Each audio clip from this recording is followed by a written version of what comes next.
Shalom, pemirsa Bapak Ibu yang kami kasihi. Kita bertemu kembali dalam diskusi pelajaran sekolah Sabat, di mana kami dari Studio 7 KJKT Jalan Tanjung Anom nomor 7 Surabaya akan berdiskusi dari pelajaran sekolah Sabat kita. Untuk saat ini adalah pelajaran yang ketiga, yaitu Injil yang kekal, yang akan merangkumkan pelajaran kita. Untuk pelajaran sepanjang minggu ini adalah di sebelah kanan saya ada Pendeta Otisinus, beliau adalah Gembala Jemaat Jasmoro Surabaya. Kemudian di sebelah kiri saya nanti ada Pendeta Jerry Pamungkas, beliau adalah Direktur Sekolah Sahabat Anak-anak KJKT. Dan di sebelah kiri saya lagi ada Pendeta Abri Santoso, beliau adalah Gembala Jemaat Tanjung Perak Surabaya. Bapak Ibu, saudara sekalian yang kami kasihi, di dalam siaran ini juga saudara nanti dapat melihat ada nomor telepon yang akan ditampilkan. Bapak Ibu bisa menghubunginya, dan membutuhkan pelayanan atau doa atau belajar lebih lanjut bisa menghubungi nomor telepon yang ada di bawah layar Bapak Ibu sekalian. Yang kami kasihi Bapak Ibu semua, pemirsa yang diberkati oleh Tuhan, acara atau rekaman ini juga terlaksana atas kerjasama dari Departemen Sekolah Sahabat dan Departemen Komunikasi Conference Jawa Kawasan Timur. Kita akan belajar pelajaran Sekolah Sahabat kita, pelajaran yang ketiga, triwulan yang kedua, dan kita akan sama-sama mengawali dengan doa. Hamba Tuhan Pendeta Oti akan memimpin dalam doa. Mari kita berdoa. Bapa kami di surga, Allah yang maha baik, kami bersyukur untuk rahmat kasih setia Tuhan kepada masing-masing kami. Pada saat ini kami akan berdiskusi akan pelajaran sekolah Sabat, pelajaran Sabat ketiga. Kami rindu biarlah urapan Roh Kudus Tuhan jadi bagian kami. Sementara firman Tuhan akan disampaikan, biarlah kami akan boleh mengerti, dan itu menambah iman dan percaya kami kepada Tuhan. Terima kasih ya Bapa, kami berdoa dalam nama Tuhan Yesus, Juru Selamat dan Penebus kami. Amin. Amin. Pemirsa yang kami kasihi, pelajaran sekolah Sabat kita yang ketiga untuk triwulan ini diberi judul adalah Injil yang kekal. Saya ingin membacakan satu ayat untuk mengawalinya. Dalam Wahyu 14 ayat yang ke-6, firman Tuhan katakan, "Dan aku melihat seorang malaikat lain terbang di tengah-tengah langit, dan padanya ada Injil kekal untuk diberitakan kepada mereka yang diam di atas bumi, dan kepada semua bangsa dan suku dan bahasa dan kaum." Mari kita ikuti pembahasan sepanjang minggu ini yang akan diawali oleh Pendeta Otisinus. Silakan Pendeta. Baik, terima kasih Pendeta Sinuaji. Shalom Bapak Ibu yang terkasih dalam Tuhan. Shalom. Pelajaran kita pada Sabat ini adalah Sabat ketiga, yaitu Injil yang kekal. Dan di dalam buku pelajaran sekolah Sabat kita diperkenalkan dengan Shema, ya, yang mempersatukan antara orang Israel. Ada sebuah pepatah yang mengatakan bahwa burung sejenis terbang bersama. Dalam arti kata, ketika burung itu sejenis, maka mereka bisa terbang bersama-sama. Demikian juga dalam kehidupan kita. Ketika kita memiliki satu pandangan yang sama, satu ajaran yang sama, satu doktrin yang sama, maka kita akan bersama-sama. Dan itulah misi kita dalam Wahyu pasal 14 ayat 6-12, pekabaran 3 malaikat yang mengikat kita. Nah, pekabaran ini diawali dengan Injil yang kekal, sebagaimana tadi yang sudah disampaikan oleh Pendeta Sinu Haji, bahwa dalam Wahyu 14 ayat 6, di sana ada Injil kekal yang disampaikan oleh para malaikat. Nah, pertanyaannya adalah, kalau memang ada Injil yang kekal, apakah ada Injil yang tidak kekal? Ataukah apakah ada serangan-serangan terhadap Injil itu? Bapak Ibu yang terkasih dalam Tuhan, Galatia pasal 1 ayat ke-8, Rasul Paulus menuliskan, "Tetapi sekalipun kami atau seorang malaikat dari surga yang memberitakan kepada kamu suatu Injil yang berbeda dengan Injil yang telah kami beritakan kepadamu, terkutuklah dia." Dalam arti kata bahwa Rasul Paulus mengindikasikan bahwa ada usaha-usaha dari orang-orang yang menyimpang dari Injil Tuhan, mereka mengabarkan Injil yang lain daripada Injil yang benar itu. Itulah sebabnya pelajaran para sahabat ini sangat menolong kita memahami bahwa Injil kekal itu menjadi pekabaran yang harus kita wartakan kepada banyak orang. Nah, pertanyaannya adalah apa Injil yang kekal itu? Kalau kita baca dalam Markus pasal 1 ayat 1 dalam terjemahan baru, dikatakan inilah permulaan Injil tentang Yesus Kristus anak Allah. Sementara dalam terjemahan King James Version dikatakan, this is the beginning of the gospel of Jesus Christ, the Son of God. Dalam arti kata bahwa Injil itu berbicara mengenai, Injil itu adalah milik Yesus dan berbicara tentang Yesus. Dan inilah Injil yang kekal itu. Bahwa itu gambaran mengenai berbicara tentang Yesus Kristus itu sendiri. Nah, pertanyaannya, berbicara tentang Yesus, apa Injil yang kekal itu? 1 Korintus 15 ayat 3 dan 4 mengatakan, sebab yang sangat penting telah kusampaikan kepadamu, yaitu apa yang telah kuterima sendiri, ialah bahwa Kristus telah mati karena dosa-dosa kita, sesuai dengan kitab suci bahwa ia telah dikuburkan dan bahwa ia telah dibangkitkan pada hari yang ketiga sesuai dengan kitab suci. Dalam arti kata, ketika kita berbicara mengenai Injil yang kekal, yang diberitakan dari permulaan kekristenan itu muncul sampai dengan kemudian pekabaran 3 malaikat, maka itu berbicara mengenai Yesus mati, Yesus dikubur, dan Yesus bangkit. Dan itulah Injil yang kekal itu. Dan berkaitan dengan itu, maka kitab Wahyu yang mencatat tentang pekabaran 3 malaikat itu harusnya juga menyampaikan pekabaran Injil yang kekal itu. Jadi di dalamnya juga adalah berbicara mengenai kematian Yesus, Yesus dikubur, dan Yesus bangkit. Lah, pertanyaannya adalah, apakah kitab Wahyu juga mengajarkan kepada kita akan Injil yang kekal itu? Bapak, Ibu, saudara-saudara yang terkasih dalam Tuhan, bila mana kita belajar akan kitab Wahyu, seringkali kita dihadapkan pada beberapa persoalan. Kita seringkali mengatakan bahwa kitab Wahyu itu tidak bisa dimengerti, kitab Wahyu itu begitu menakutkan, kitab Wahyu itu banyak misteri yang terkandung dalamnya, dan seringkali kita mengambil kesimpulan bahwa jangan belajar kitab Wahyu. Karena kalau kita belajar kitab Wahyu, kita bisa menjadi gila. Ya, tetapi kalau kita lihat bahwa sebagaimana kitab suci itu berbicara tentang Yesus, maka kitab Wahyu juga haruslah meninggikan akan Yesus. Nah, dalam kitab Wahyu Bapak Ibu, ketika kita mempelajari kitab Wahyu, maka kita akan bisa menemukan bahwa kitab Wahyu berbicara tentang kematian Yesus, kebangkitan Yesus, berbicara juga kenaikan ke surga, dan juga pekerjaannya sebagai imam besar di bait suci surgawi, dan bahkan saat di mana Yesus datang untuk kali yang kedua.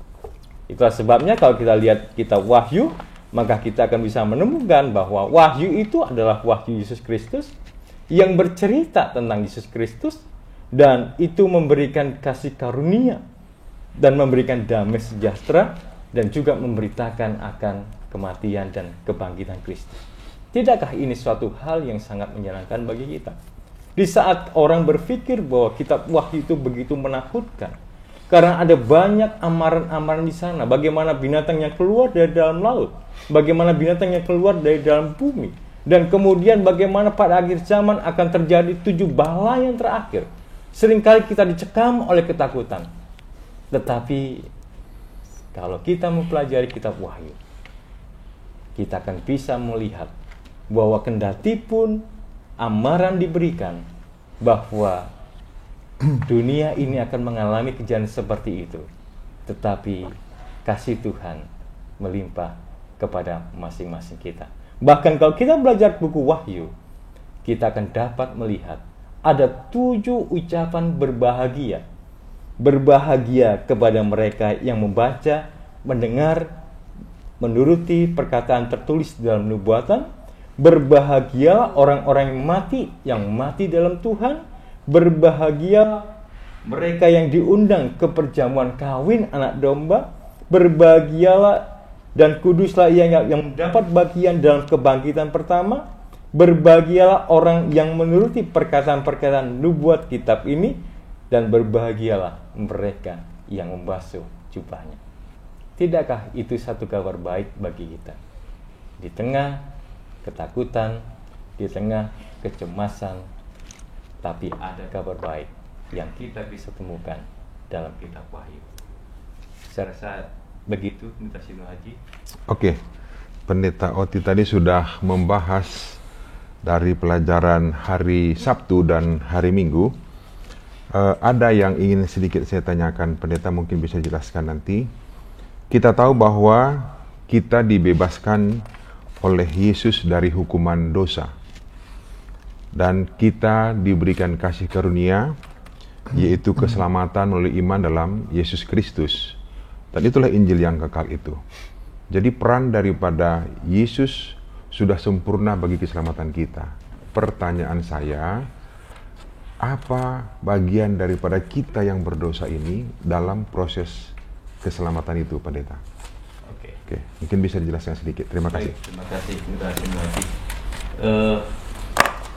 Jadi Kristus berkarya untuk keselamatan manusia, dan itu yang digambarkan dalam seluruh kitab suci, itu juga digambarkan dalam kitab Wahyu. Ya. Dan Efesus pasal 2 ayat 8 dan 9 mengumumkan pada kita bahwa keselamatan itu karena kasih karunia. Tetapi di sana juga ada iman yang harus kita miliki. Jadi untuk menjangkau keselamatan yang Tuhan berikan, maka iman kita diperlukan ke sana. Tapi jangan salah juga bahwa untuk iman itu juga kita boleh beriman kalau Roh Kudus menuntut kita supaya kita beriman. Dan ada satu hal lagi dalam Wahyu 14 ayat 12 yang penting di sini adalah ketekunan orang-orang kudus yang menuruti perintah-perintah Allah dan iman akan Yesus. Jadi bagaimana kita boleh memegang ini? Kita boleh terus setia kepada Tuhan, terus berpegang pada iman walaupun apapun terjadi, dan puji Tuhan, keselamatan yang Tuhan janjikan akan menjadi bagian kita. Terima kasih. Oke, jadi Pendeta, kita sudah diberikan kasih karunia, kita terima oleh iman, dan kita pun tetap harus meminta kuasa daripada Tuhan agar iman kita pun tetap teguh dalam Yesus, ya. Terima kasih Pendeta atas penjelasan yang indah pada pelajaran hari Sabtu dan Minggu. Bapak Ibu pemirsa yang kami kasihi, untuk pelajaran Senin dan Selasa, Injil kekal dan kisah kasih karunia, hamba Tuhan Pendeta Jerry Pamungkas akan memberikan rangkuman untuk pelajaran kita dalam 2 hari ini. Kami berikan kesempatan kepada Pendeta Jerry. Silakan Pendeta. Baik, terima kasih Pendeta Victor Sino Haji. Salam sejahtera bagi kita semuanya. Tentu sangat familiar bagi kita semuanya, apalagi adalah orang Kristen, tentang Injil itu. Dan itulah sebabnya Injil kekal yang terdapat dalam Wahyu 14 ayat 6 itu yang diawali dari pekabaran 3 malaikat, Injil kekal atau abadi, itu tidak tergantikan. Injil yang tidak tergantikan seperti yang tadi disampaikan oleh Pendeta Oti, bahwa tidak ada Injil lainnya, ya, hanya satu Injil. Dan Injil itu tidak tergantikan dan itu abadi sifatnya. Tidak hanya waktu itu atau waktu ditulis oleh Yohanes Kekasih tahun 100 ya setelah Masehi, tetapi itu adalah Injil kekal sampai kekal, ya. Jadi ini merupakan suatu hal yang harus dipahami oleh setiap orang, bahwa itu tidak ada gantinya. Injil itu adalah sesuatu yang kekal bahkan sebelum dunia dijadikan. Nanti kita akan lihat, ya. Baik saudara-saudara, tentu kita bersyukur ya, oleh karena kita mengenal Injil itu. Tentu mengenal Injil itu harus juga secara keseluruhan. Dan kitab Wahyu tadi disebutkan bahwa itu bukanlah kitab yang harus dihindari, tetapi itu adalah sukacita kita bersama ketika kita membaca kitab Wahyu. Karena ada kebahagiaan di sana, ada hal-hal yang harus kita perhatikan untuk memperhatikan kejadian demi kejadian, terutama di akhir zaman ini. Baik, Injil adalah kabar yang sangat baik tentang kematian Kristus bagi dosa-dosa kita, ya. Mulai dari kebangkitannya yang mulia dan kasih serta kepeduliannya yang selalu ada bagi kita. Melalui iman. Nah, iman itu adalah bukti dari yang tidak kita lihat. Ya, bukti atau harapan yang tidak kita lihat. Itu mengalahkan logika, ya. Kepada darahnya yang tercurah dan kuasa kebangkitannya, kita dibebaskan dari hukuman dan kuasa dosa. Tentu ini adalah sesuatu hal yang luar biasa, di mana iman kita, seperti tadi yang ditanyakan oleh Pendeta Victor, apa bagian kita, tetap meminta Roh Kudus supaya iman kita tetap terus ada dan bertumbuh. Kasih karunia Kristus itu bagi yang tidak pantas. Ini saudara-saudara, ya. Kasih karunia Kristus itu diberikan kepada yang tidak pantas, tidak berhak atau tidak diterima. Tentu itu adalah supaya kita ini menjadi suatu umat lagi, ya. Umat yang tadinya dibuang, tadinya ditolak, yang tadinya tidak ada, namun Allah begitu luar biasa melalui kehidupan Yesus Kristus yang rela menderita, rela untuk sakit, ya, rela untuk bahkan mati bagi kita yang berdosa. Itulah sebabnya kasih karunia itu luar biasa dari Allah. Dia ditolak, Yesus itu ditolak agar kita ini bisa diterima. Yesus itu mati agar kita bisa hidup. Ini adalah sesuatu yang ajaran yang luar biasa. Dan rencana keselamatan itu telah diperlakukan bahkan sebelum permulaan zaman, ya. Kalau kita bisa baca dalam 2 Timotius 1 ayat yang ke-9,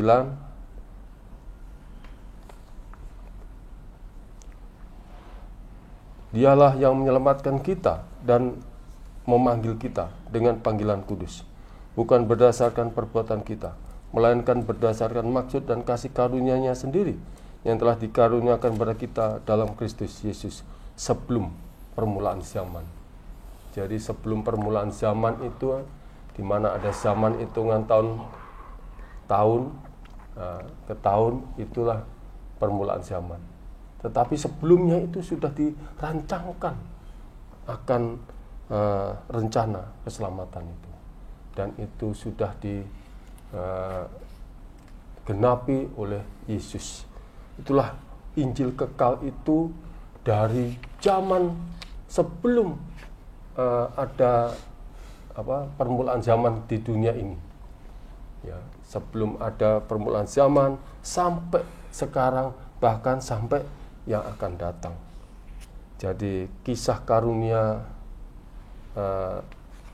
kasih karunia itu luar biasa. Namun saudara-saudara, yang harus kita pahami lagi adalah bahwa pekabaran 3 malaikat, ya, pekabaran 3 malaikat Wahyu pasal 14 ayat 6-12 itu, dan itu inti dari pelajaran kita sebenarnya. Dan di sana ada kisahnya tentang kasih karunia. Karena pekabaran 3 malaikat adalah cerita kasih karunia itu sendiri.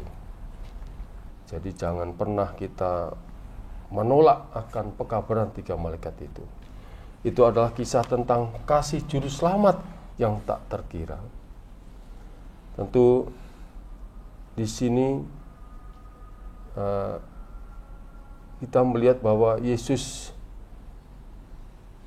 lebih suka menderita, ya, atau terjun bahkan ke neraka daripada kehilangan salah satu dari kita. Ini adalah kisah tentang kisah tentang kasih yang tak terbatas, tak terduga, dan tak dapat dimengerti, kekal dan terbatas tanpa akhir. Ini luar biasa ya akan kasih Allah ini.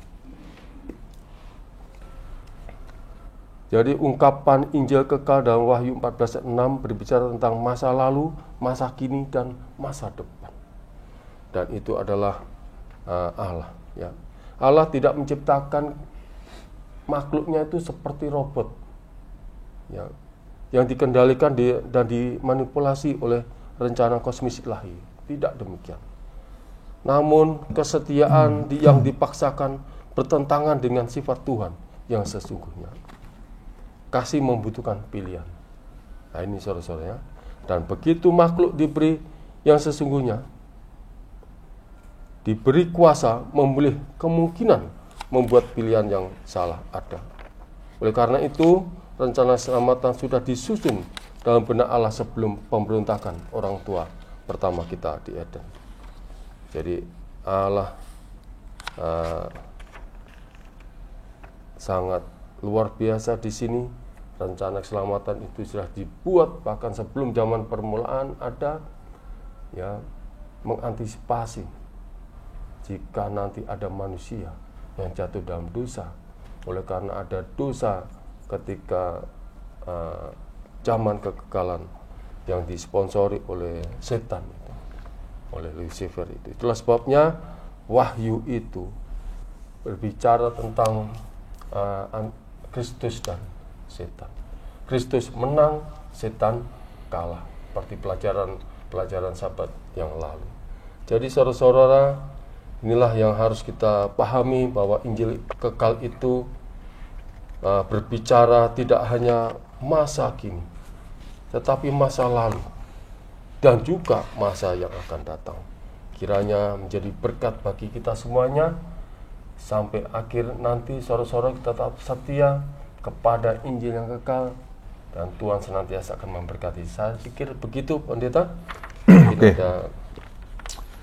Terima kasih Pendeta Jerry atas penjelasan mengenai Injil ini. Satu ingin saya tanyakan, kalau dari sisi Tuhan kita nggak perlu pertanyakan tentunya, tapi dari sisi manusia, Tuhan itu tidak ingin kita menyembah Dia dengan terpaksa. Dia ingin kita menyembah Dia dengan rela, dengan penuh kasih, dan itu yang Tuhan harapkan. Dan itulah makanya Tuhan memberikan karunia memilih atau kuasa memilih. Nah, ini pertanyaan Pendeta Jerry. Kita ini sekarang, sebutkanlah yang mendengar ini sudah memilih Yesus. Tetapi bagaimana supaya pilihan kita itu tidak berubah, supaya kita tetap setia dalam kebenaran? Karena kita tidak dipaksa, Tuhan tidak ingin terpaksa kita mengikut Dia. Tapi kadang-kadang manusia bisa salah memilih. Pertanyaannya bisa memberikan tanggapan, bagaimana supaya umat Tuhan tidak salah pilih dalam pilihan hidupnya ini. Mungkin bisa ditanggapi Pendeta Jerry. Baik, terima kasih. Pertanyaan yang luar biasa. Namun biarlah bukan saya yang menjawab ya, tetapi ada kitab. Tentu ini juga merupakan bagian daripada pelajaran kita. Tentu akan selanjutnya akan terjawab. Karena itu bagian dalam Wahyu 14 ayat yang ke-12. Dikatakan bahwa yang penting di sini ialah ketekunan orang-orang kudus yang menuruti perintah Allah dan iman kepada Yesus. Jadi ini adalah suatu arahan bagi kita supaya kita harus melihat bahwa yang terpenting dari kehidupan kita ialah ketekunan orang-orang kudus. Jadi ketekunan orang-orang kudus ini yang diperlukan, saudara-saudara ya. Kalau kita, karena mata kita ini lemah ya, hati kita juga cenderung bisa lemah dan sebagainya. Tetapi dengan adanya orang-orang yang tekun ya, beribadah, tekun berdoa, tekun dalam segala hal, dan itu merupakan menjadi orang-orang yang suci, orang-orang kudus yang menghindarkan dari segala cemaran dan sebagainya. Itulah yang bisa bertahan dalam kesudahannya, bertahan di dalam mengikut Yesus itu. Jadi mengikut Yesus itu bukan hanya bergereja, duduk manis dan mendengar serta ini, tetapi ada banyak yang harus menjadi tugas kita. Ketekunan dalam mengabarkan Injil, ya, dan yang lain-lain dan sebagainya, yang menuruti perintah Allah. Dan tentu itu ada bagiannya sendiri nanti pelajaran itu yang menuruti perintah Allah dan juga iman kepada Yesus. Tentu itu menjadi suatu pemikiran bagi kita. Untuk jawaban tentu adalah dari kitabnya itu sendiri, menjadi berkat bagi yang indah bagi kita. Begitu. Oke, terima kasih Pendeta. Jadi ketekunan, kalau kita sudah terima Yesus, tetap tekun seumur kehidupan kita, supaya pilihan kita tidak salah. Yesus datang, kita diselamatkan. Terima kasih Pendeta Jerry untuk pembahasan akan hari Senin dan hari Selasa. Bapak Ibu pemirsa yang kami kasihi, kita akan melihat pembahasan bagian terakhir Rabu dan Kamis, di mana Pendeta Abri Santoso akan memberikan rangkuman terhadap pelajaran kita ini yang judulnya adalah Ke Seluruh Dunia dan Suatu Pergerakan Misi. Kami berikan kesempatan kepada Pendeta Abri. Silakan Pendeta. Ya, terima kasih Pendeta Victor. Di hari Rabu ya dan Kamis ini judulnya Ke Seluruh Dunia. Ini unik oleh karena pegabaran kita ini global. Di dalam Wahyu 14 ayat ke-6 dikatakan dalam pegabaran 3 malaikat ini, dan aku melihat seorang malaikat lain terbang di tengah-tengah langit, dan padanya ada Injil yang kekal, seperti yang dijelaskan oleh Pendeta Jerry tadi. Injil yang kekal adalah Injil yang sudah ada sebelum semuanya ada, bahkan sebelum manusia jatuh dosa. Kemudian Injil itu ada juga yang dicatat di Perjanjian Lama, dan Injil itu ada juga waktu zaman Perjanjian Baru, dan seterusnya ada sampai Yesus datang kedua kali. Maka disebut Injil yang kekal, Injil yang tidak pernah berubah, Injil yang sudah ada sebelum semuanya ada, dan Injil yang tetap ada ketika semuanya pun nggak ada. Itu namanya Injil yang kekal. Dan dikatakan di sini bahwa agar diberitakan kepada mereka yang diam di atas bumi, dan kepada semua bangsa dan suku dan bahasa dan kaum. Ini namanya pekabaran yang mengglobal. Ini sama dengan di Matius pasal 28 ayat 19-20 dikatakan pergilah dan jadikanlah semua bangsa. Nah itu sama, itu juga mengglobal. Lalu kisah 1:8 juga sama, menyatakan demikian, diulang kembali. Waktu itu dikatakan, ayat yang ke-8, tetapi kamu akan menerima kuasa kalau Roh Kudus turun ke atas kamu, dan kamu akan menjadi saksiku di Yerusalem dan di seluruh Yudea dan Samaria dan sampai ke ujung bumi. Wahyu mencatat itu pekabaran ke semua suku, bahasa, dan kaum. Dalam Matius mengatakan ke seluruh bangsa. Lalu dalam kitab Kisah Para Rasul dikatakan di sini apa? Bertahap. Bertahap yaitu dari Yerusalem dulu, kemudian Yudea, kemudian Samaria, dan sampai ke ujung bumi. Jadi Injil yang kekal itu harus diberitakan bertahap tetapi mendunia. Ada banyak orang bangga kalau dia bisa bekerja di tempat lokal. Dia nggak pusing memikirkan yang jauh di seberang sana. Dia nggak pusing memikirkan yang jauh di benua sana. Tetapi firman Tuhan katakan tidak seperti itu. Firman Tuhan katakan kepada semua bangsa, kepada semua suku, kepada semua bahasa, kepada semua kaum. Bahkan dikatakan juga pergilah ke segala bangsa. Jadi artinya adalah kita tidak boleh egois. Tidak boleh hanya kita saja, tetapi kita pikirkan seluruh dunia. Itulah pekabaran yang disampaikan di mana kita menyampaikannya bertahap dari lingkup yang terkecil dulu, Yerusalem dulu. Nah, kalau di budaya Jawa ini ada istilah-istilahnya ya. Itu dari pertama yang lingkup kecil dulu, itu adalah teman sekasur ya. Itu siapa ya? Kalau kita sudah punya rezeki bagus ya, itu suami istri. Kalau rezekinya belum bagus ya, satu kasur itu sekeluarga. Semua di situ ya. Sekasur. Kalau sekasur semua sudah mendengar keselamatan, mendapatkan Injil yang kekal, baru melangkah ke berikutnya. Setelah sekasur kemana? Sedapur. Ya, karena ada yang rumah zaman dahulu itu beberapa rumah, keluarga mereka keluarga besar, dapurnya satu. Mereka ketemu di dapur itu. Atau zaman sekarang yang kos-kosan, ada yang dapurnya satu.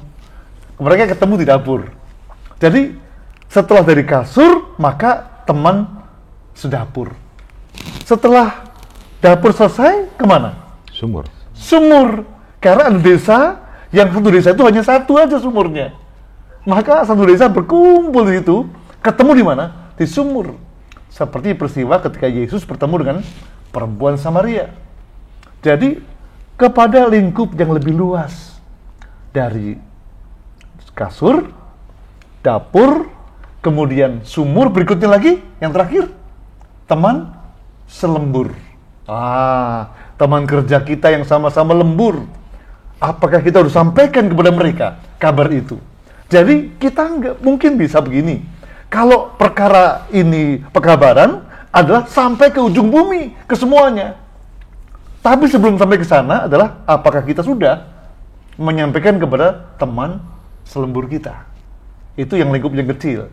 Tetapi kalau kecil-kecil semua orang melakukannya, akhirnya sampai ke seluruh dunia. Ini yang dikatakan. Nggak lembur pun bisa disampaikan ya Pak ya? Nggak lembur pun bisa disampaikan. Karena ada banyak orang juga yang gajinya lembur, tetapi nggak perlu lembur. Ada juga yang udah lembur, nggak ada gaji lemburnya. Teman itu sekerja lah ya. Teman sekerja lah. Ya, teman sekerja itulah istilahnya, supaya kita boleh menyampaikan kepada orang lain. Injil yang kekal, itu disampaikan. Karena itu kekal. Bukan Injil yang berubah-ubah. Ada orang Kristen yang mengatakan, oh kami hanya pegang ini, perjanjian lama saja. Oh enggak, saya pegang hanya perjanjian baru saja. Berarti nggak kekal dong? Nggak kekal dong, harus beda dong. Perjanjian lama dan baru beda dong? Tidak. Ini dikatakan kekal, abadi. Sebelum ada Alkitab, sudah ada Injil. Injil sudah ada. Ketika ada Adam Hawa, ada Injil. Setelah ada kitab suci, Musa menulis kitab Taurat, ada Injil. Di perjanjian baru, ketika para murid menuliskan tulisan-tulisannya, itu juga Injil. Jadi yang namanya Injil bukan hanya perjanjian baru. Keseluruhan ini adalah Injil yang kekal. Karena begitu kekalnya, karena begitu kokohnya, itulah yang perlu dikabarkan ke seluruh dunia. Jadi ini pekabaran ini, nasihat kepada kita adalah kita tidak diminta untuk mengabarkan perjanjian lama saja, untuk mengabarkan perjanjian baru saja, untuk mengabarkan hanya beberapa doktrin Alkitab saja, tidak. Tetapi kita menyampaikan keseluruhannya, karena itu dari Dia Allah yang kekal kepada kita. Dan kadang-kala begini, kita berpikir terlalu sempit. Nah, contoh seperti ini, ada seorang ibu ini, dia mendapat berita bahwa suaminya mendapat warisan. Lalu dia tahu suaminya kan sakit jantung. Gimana ini? Aduh, kalau aku sampaikan takutnya suamiku kaget. Karena dia dapat telegram yang memberitahukan bahwa suaminya mendapat warisan dari orang tua angkatnya. Dari negeri Belanda. Wah, ini jumlahnya besar. Kalau ini suami saya dengar, dia kaget. Waduh, nggak tertolong. Gimana ya? Oh ya. Akhirnya ibu ini pikir, yang bisa menyampaikan itu pendeta pasti. Pendeta pasti pintar. Dia minta tolong pendeta, tolong ya pendeta kan pintar menyampaikan sesuatu. Tolong sampaikan kepada suami saya. Kalau saya nanti menyampaikan, takut suami saya kaget. Tolong Pak Pendeta sampaikannya dengan baik, supaya suami saya siap dan tidak kaget. Dan selamat saja. Oh begitu ya Ibu ya. Berat juga ya. pesan dari ibu ini, tolong Pak Pendeta ya, tolong ya. Dan akhirnya pendeta mau. Dan akhirnya pendeta menyampaikan dengan sangat baik, seperti biasanya seorang pendeta itu bijaksana. Dia sampaikan dengan hati-hati kepada suami ibu itu. Dan akhirnya suami ibu itu apa? Siap dan mengerti. Jadi Bapak udah siap dengar sekarang? Iya. Jadi Bapak mendapat warisan dari orang tua angkat Bapak yang di Belanda. Itu jumlahnya sekitar 30 miliar Bapak. Dan suami ibu ini udah siap. Dia katakan, puji Tuhan Pak Pendeta, amin. Setengahnya untuk Bapak Pendeta. Pendeta kaget dan meninggal dunia.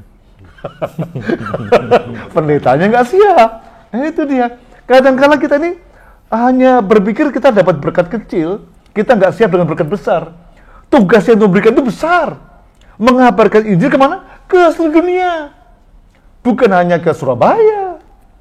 Dan puji Tuhan, sekarang ini melalui, studio kita, pendeta? Nih, Studio 7. Studio 7 ini. Melalui Studio 7 ini, bukan hanya orang Surabaya dengar. Seluruh dunia. Seluruh dunia dengar. Inilah pekabaran yang Tuhan mau disampaikan. Dan luar biasa. Tidak hanya pergerakan seperti itu. Perlu juga ada orang yang datang. Saya pernah mengikuti di Bali, ada misionaris, pelatih misionaris, datang dari Manado. Dan dia bukan orang Manado, dia orang Korea. Kok bisa orang Korea datang ke sini? Oh, rupanya orang Korea banyak mengirimkan misionaris kemana-mana. Dikirimkan. Tahun 1874, General Convent mengutus seorang yang bernama John Andrews. Seorang yang punya talenta yang banyak sekali, multi talented. Dia seorang ahli dengan bahasa, 7 bahasa.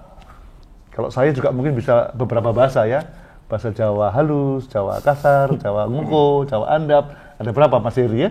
Ada banyak juga ya. Tapi ini bukan bahasa Jawa di tingkat-tingkat begitu, bukan. Tetapi dia menguasai banyak bahasa-bahasa dunia. Ada 7 bahasa. Dan dia juga seorang yang fasih berbicara. Dia juga hafal Perjanjian Baru. Dia juga seorang tahu tentang Perjanjian Lama. Dia seorang yang juga pintar, cerdas, seorang yang produktif, dan pengkhotbah yang hebat. Seorang orator, dan juga seorang teolog yang terkenal. Tetapi ketika dia diutus, dia pergi dan berangkat. Kan bisa saja ya. John Andrew katakan, saya cocoknya di kampus. Saya orang pintar, saya cerdas. Cocoknya saya di sana. Kenapa saya diutus ke tempat lain? Dan ini diutus pergi ke Eropa. Bayangkan ini. Dari Amerika ini. Orang Eropa meninggalkan Eropa mereka waktu itu. Lalu mereka karena ada penganiayaan pada waktu itu, mereka meninggalkan Eropa dan mereka cari daerah baru. Dan mereka menemukan benua Amerika. Setelah di Amerika, dikirim kembali. Artinya apa? Dia dikirim ke tempat yang sudah ditinggalkan. Bayangkan itu. Ini seperti apa ya? Kita udah jauh-jauh contoh ya, Pak Jerry pergi ke Jakarta ya, ke ibu kota, mencari ibu tiri, bukan ya? Ke ibu kota. Ya. Lalu kemudian ditugaskan dari sana kembali ke sini sendiri. Kembali kemana? Ke Caruban. Itu dia. Jadi itulah John Andrews, bayangkan seperti itu, dan dia pergi. Banyak orang yang tidak menyadari pentingnya kita menerima panggilan tugas. Bahwa perlu ada pergerakan misi yang kadang-kadang mengirimkan para misionaris, para pekabar Injil ke tempat yang lain. Itu juga merupakan alasan mengapa pendeta di gereja Advent ya, itu tidak selamanya di gereja tersebut. Mungkin bisa 2 tahun, 3 tahun, pindah. Ada anggota jemaat yang mengatakan, pendeta, boleh di sini saja terusnya ya. Kami siapkan semuanya bertahun-tahun seperti itu. Tapi rupanya itu tidak ideal. Yang ideal adalah harus dikirim ke tempat yang lain. Sehingga akan mewarnai kehidupan jemaat itu. Dan juga mewarnai pelayanan daripada pendeta itu. Jadi ini yang dikatakan. Dan ketika itu mengapa mau pergi John Andrews? Dikatakan only one reason. Hanya satu alasannya.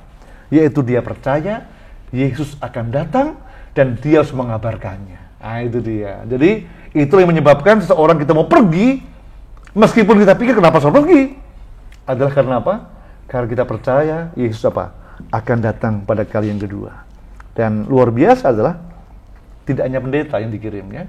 Dikatakan di sini ada guru, ada tenaga medis, ada petani, ada juga mekanik, tukang kayu, pedagang. Artinya adalah ada yang resmi diutus, ada yang kita pergi dengan sendirinya.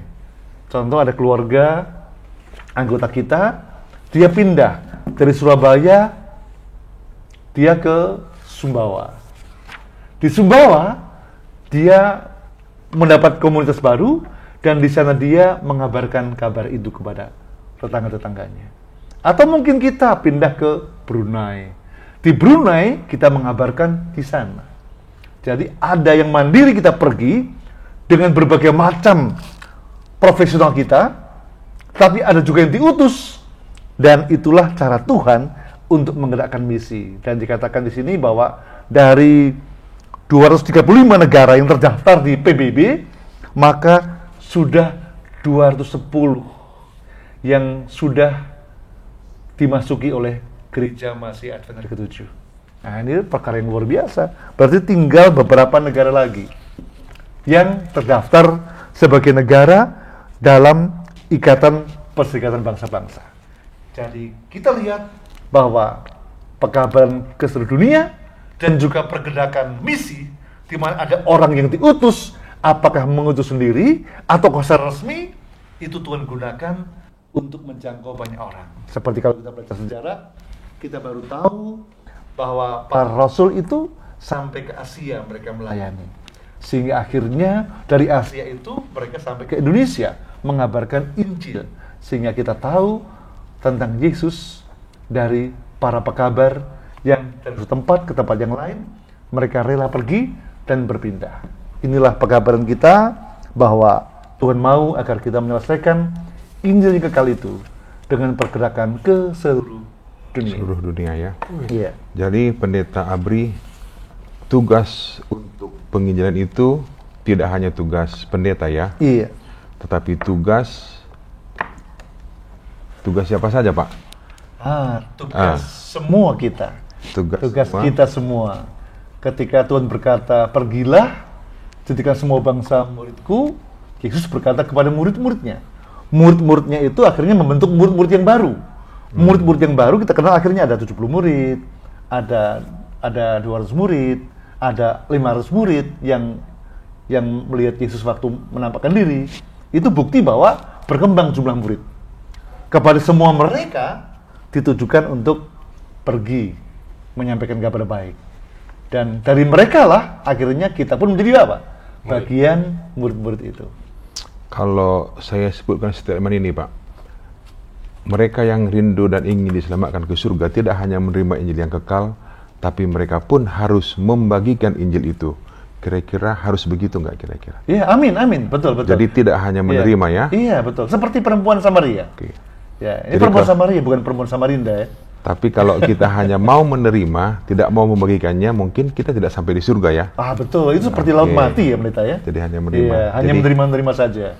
Jadi bagi kita yang sudah menerima Injil itu, pada pelajaran kita kali ini, kita pun dipanggil untuk membagikan apa yang sudah kita terima itu. Amin. Terima kasih Pendeta Abri.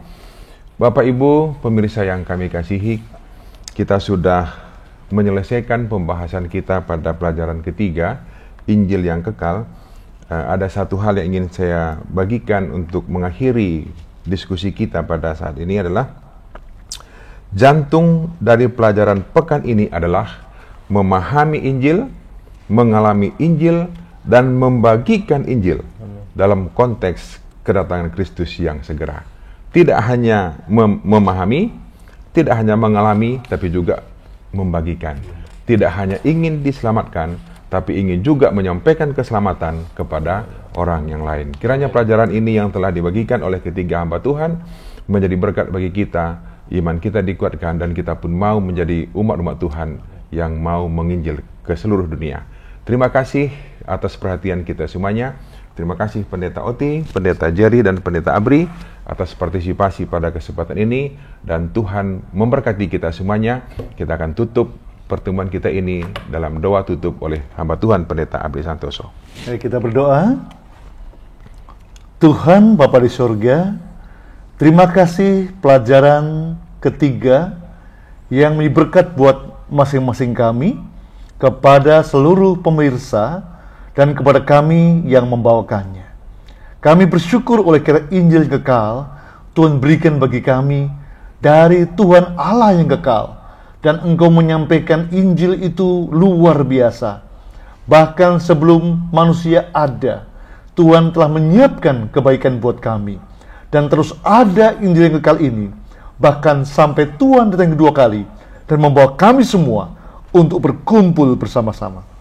Apa di surga, kami rindu Tuhan, melalui pelajaran ini kami boleh memahami akan Injil yang kekal, kami mengalami Injil yang kekal itu yang Tuhan berikan, dan kami boleh rindu membagikan Injil dalam pembicaraan tentang kedatangan Tuhan yang kedua kali yang tidak lama lagi, sehingga semua orang merasa bahwa ini adalah suasana mendesak, perlu kami kabarkan, dan biar semua orang yang menerima akan juga segera menyampaikan kepada yang lainnya, sehingga seluruh dunia ini akhirnya akan boleh mendengar tentang Engkau, dan banyak orang yang boleh diselamatkan, dan Engkau datang segera. Terima kasih Tuhan, memberkati seluruh umat Tuhan yang mendengarkan, yang mengikuti pekabaran ini.